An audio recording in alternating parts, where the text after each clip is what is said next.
documentary about my success in taking over the world. My name is Ivana Polovia. With me in my creating of a new Siberia is my partner in crime, Svetlana. Svetlana! Svetlana!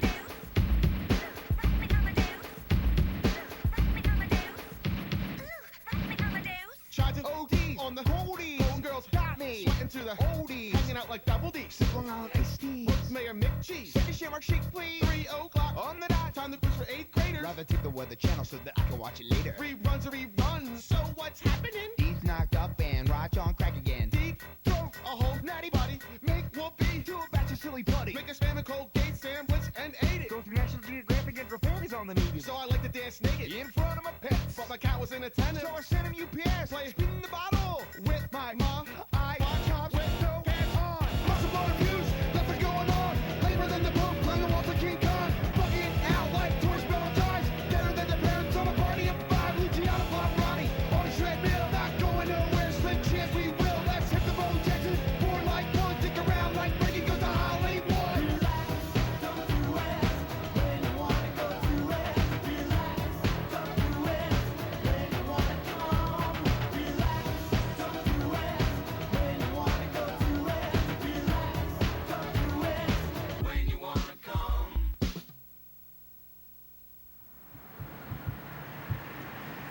This, of course, is what they call the Old Well, which is something of a historical misnomer. That is, because, of course, it wasn't built when the university was built. This has actually been around since about the year AD 850. What it actually is three-level sacrificial altar. In fact, where they used to, well, I dare not step on it as it is a very important stone. But they used to place actually small animals inside of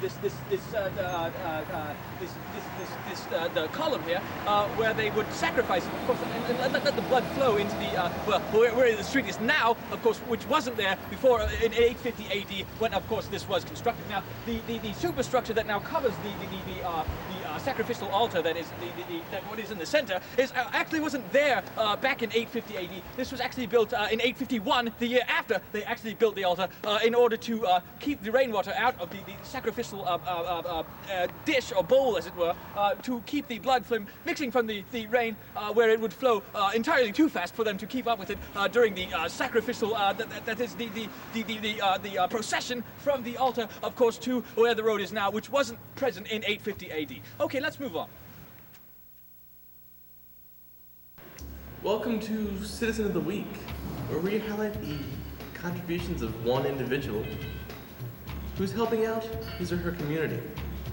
This week we're talking to Sid Walters.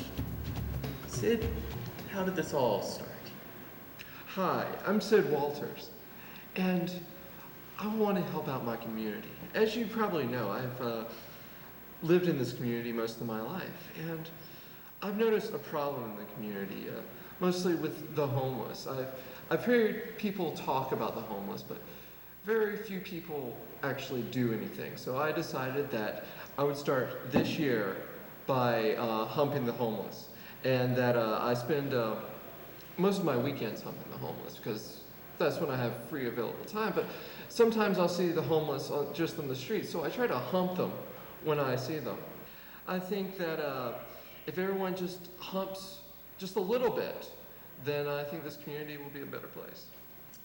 I'm sorry, are you saying hump or help? I'm sorry, I can't hear you. You're mumbling. Are you saying help or hump? I can't hear you. You're not.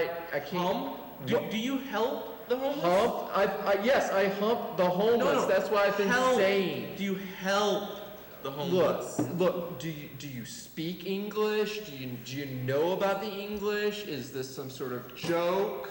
I mean, I'm trying to hump people here, and you put me up with some guy you probably picked up on the Mexican border. I'm from New Jersey. Speaking Mexicanese, like all the Mexican people. Look at you, beans and burritos to you, sir. Look at that, woo! Look at this, trying to hump people, and this is what you get. It doesn't really take... Here we follow Sid Walters as he helps out the community. Hey, spare change. Yeah, sure. You help me out. You need to be... Yeah, of course. So you see, anyone can just go out and just hump people. You know? And it doesn't take much. My dinner! It doesn't take long at all just to hump someone. And you... Look at her. Look, she's so excited that I humped her that she wants to go out and hump other people. And, excuse me, sir. Do you need to be humped? No! Come on, sir. Sir, just let me hump you a little. See, some people are just too proud to be humped. There you have it. Our Citizen of the Week, Sid. Out there humping people every day. God help us all. Bye, Mom.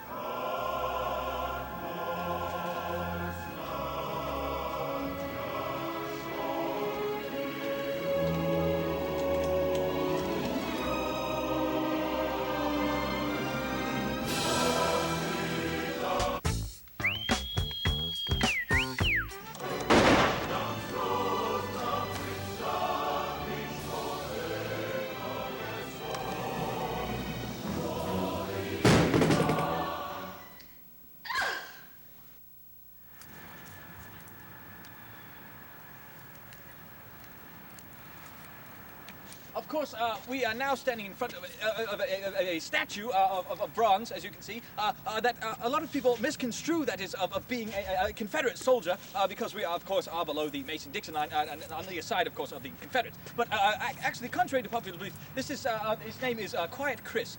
He was actually the only surviving soldier of the Crimean War, and went on to fight in the Boer War approximately 357 years later. Of course, this is not the original statue as it stood as that long ago. It's actually been reworked.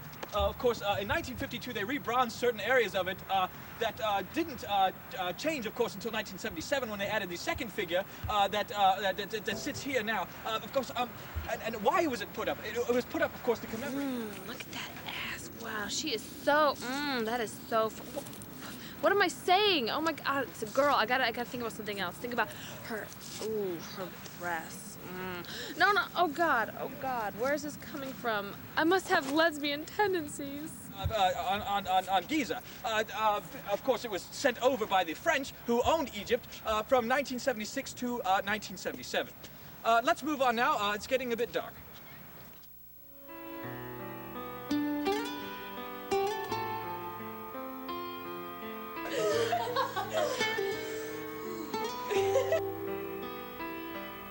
You know how many penises I've seen in the past 24 hours?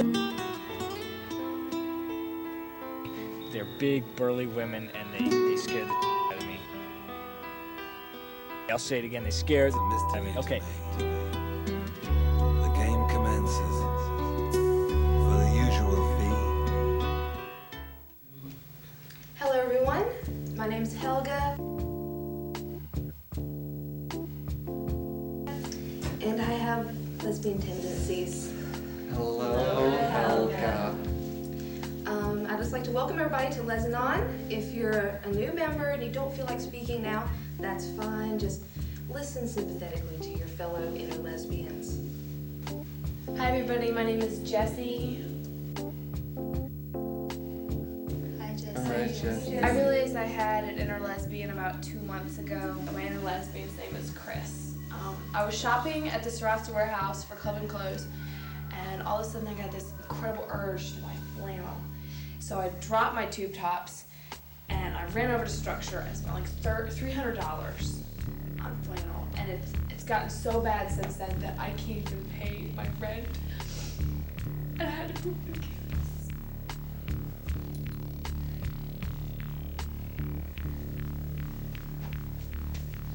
Hey, yo, my name's Alex.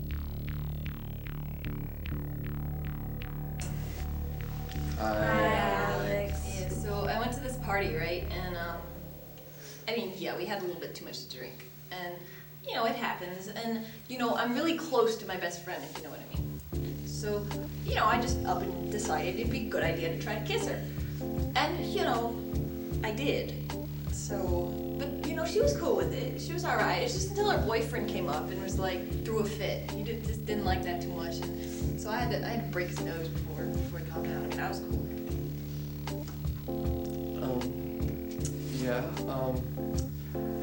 I think what we need right now is a big, solid, all-together group hug.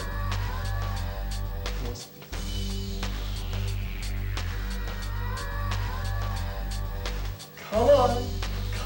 You want a group hug? Come on. Wait a second. You're not a lesbian, you're a man! I'm a lesbian. I've always known I've been a lesbian. Ever since I was a little kid, I've loved trucks, and I've loved Sarah McLachlan, and I've loved flannel, and I was just thinking that we could have meetings in my room, and we can massage each other with massage oils, and I do photography, so like I could do pictures and take pictures while you're rubbing each other down with scented. You know, this group is not very accepting of my lesbianism. I do not feel welcome here. I'm leaving.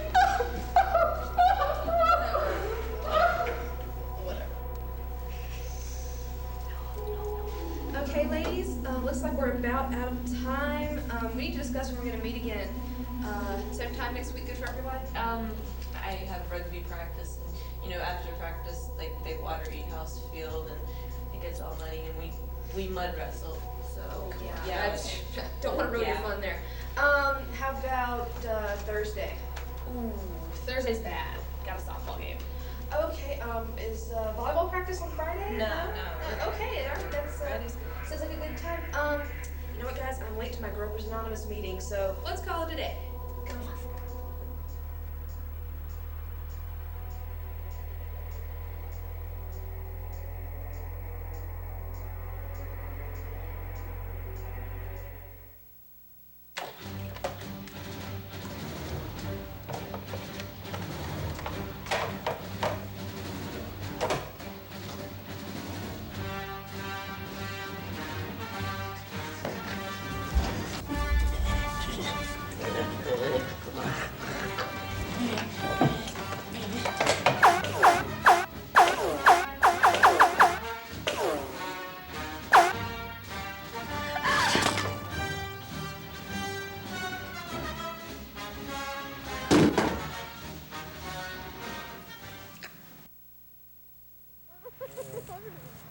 This is actually just a stone bench. There's really nothing interesting about it. It was, as you can see, it says 1756 here, but it was actually built in 1963. There's apparently no numeric or causal relation for 1756 being written on it, other than the fact that they both add up to 19. But other than that, there is really no reason for it being 1756. Actually, it used to be on the other side of the quad. It was moved in about 1980 or 81 to commemorate the year changing to 1981. Are there any questions? Hey, I got a question. Okay, let's move on. Attention, ladies and gentlemen. I have been informed that Santa Claus cannot make it for the Christmas skit this year because he is drunk and has been pissing on small children again. So instead, we have replaced Santa Claus with a minor character in the Christmas season. Thank you. And what would you like for Christmas? I want you. Finally! A child that understands the true meaning of Christmas. A child that's not fooled by the mass consumerism and pagan rituals of this once sacred day. A child that wants to open up his heart and let me, Jesus, into his life. A child crafted... Cannon, long hair? I don't think you understand me. I want you for Christmas. Yeah, I want you wrapped up in a box and put under my tree so that when I come downstairs Christmas morning, I can unwrap it and find you inside, and then you'll do whatever I want. You'll be like my pet. Yeah, like my pet. A pet? I'll show you a pet, you little cutie. You know, I can see on one level why you'd think it was a good idea for me to be your pet. But me being the savior of man and all, I don't really think I'm gonna have time to devote all my attention to one person. You know, however adorably cute that one person might be.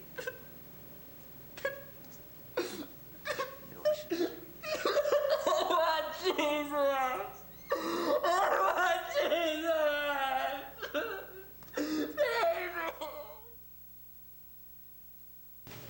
So, son, did you get everything that you wanted for this Christmas? Yeah, I guess. I mean, my toys were good and all, but I don't know.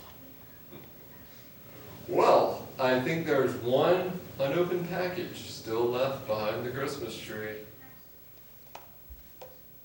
Jesus! Reach out, touch faith.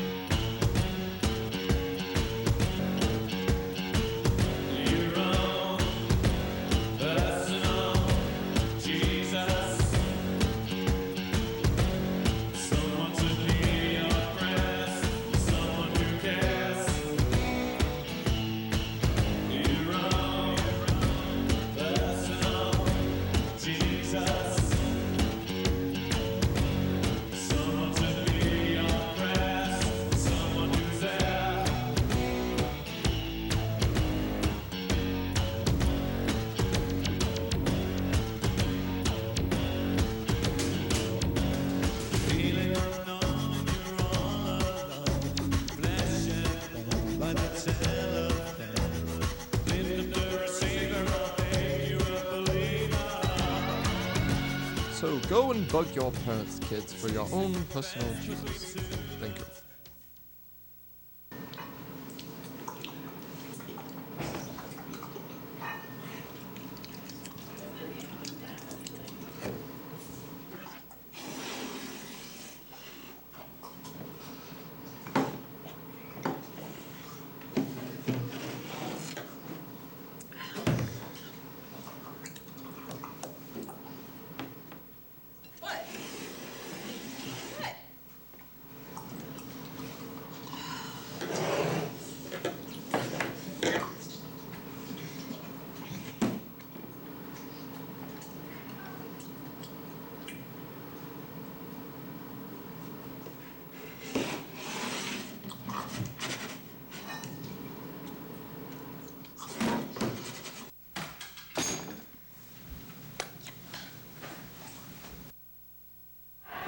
Call me Lollipop Petey because I suck on lollipop all the time. Lollipop. I like women. Oh, yeah. I like to play dangerous games, you know? Lollipop. I donate plasma 3 times a week. Oh, yeah. Bought about 30 cans of tuna and they sent the shirt in for free. It's pretty rad, you know. Some people got Gucci, I got Charlie.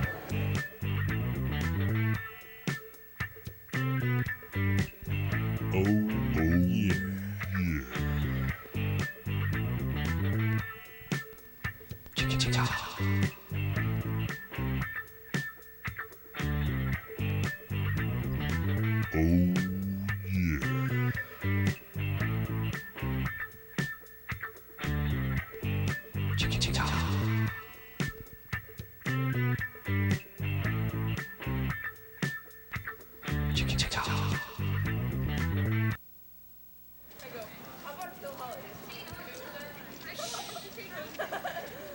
We are now standing, of course, in front of what is now known as Lenore Hall. It's actually the site of an ancient ritual that is of people, not animals, of course, but people, that is, but in an anthropomorphic form. And they would actually line up and walk through what was once what we call the Syrian Road, where the Syrians would actually walk through and trade with the Japanese that would congregate here, of course. But the ritual actually didn't have anything to do with the Syrians and the Japanese. It was actually with the French, once again, who, of course, brought the statue of Quiet Chris that we saw earlier, and they would actually meet inside this building where they would exchange something. We haven't figured out what it is. It's some kind of small bead-like thing, but we're not sure what it is. But anyway, of course, now it's of course the superstructure built in somewhere in the area of 1833. Of course, like most buildings on the campus, were used, of course, at one point or another as a stable, of course, that held horses. They held yaks that were used in the Civil War, in which the West fought the East, and of course, then the North came down from Canada and took out the Mexicans. Of course, the West being stuck out and formed California. But let's move on.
What are you looking at again, Dustin? Born.